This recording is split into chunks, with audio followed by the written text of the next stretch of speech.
Hi, Dyslexic Genius here, Brad Hurt. I'm back on the Edison Triumph, and I'm going to talk about the 2 4-minute changing system.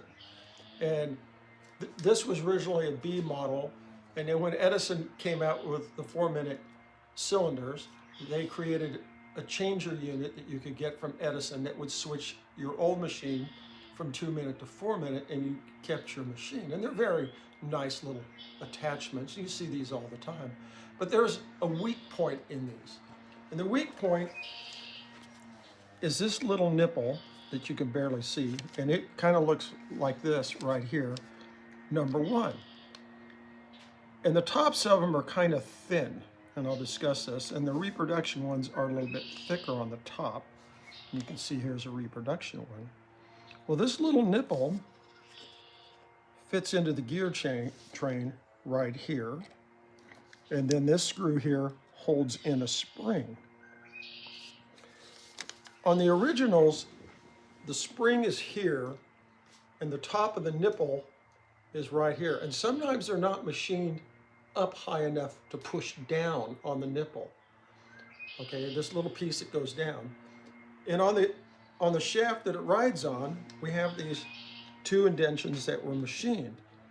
So when you slide back and forth, that little nipple comes over and goes click down, and then it pops up under the spring tension, and it goes click down. And what happens is the bottom of these wear out. So when you put everything together, you slide this in, and that's where that nipple goes, and then the spring goes on. So you should, when you switch it, you should be able to go click, click. So over 100 years doing this all the time has worn out the bottom of that nipple. And I had everything together, and I put it all together, and oh, this is very nice. And boom, the spring broke. I said, okay, let's take all this back apart. And we can see here, they just come apart. These things are paper thin, and this is a new one. And this is what you have to look at when you're adjusting the 2 4-minute changer. And here's the changing part right here, and it goes click, click. But you should feel that when you're doing that click.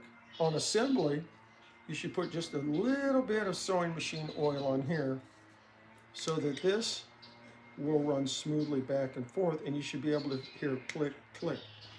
What happens on these a lot is when that wears out, say you're switching over here, which is 4-minute, this will slide over farther.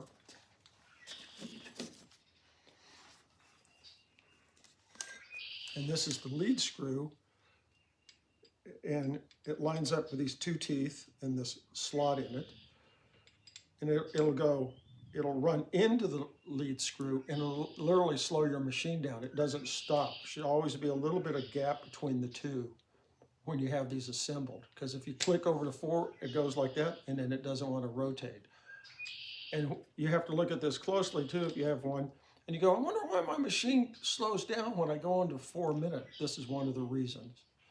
You know, it's a very easy fix if you need to do this, and that's my tip for the day.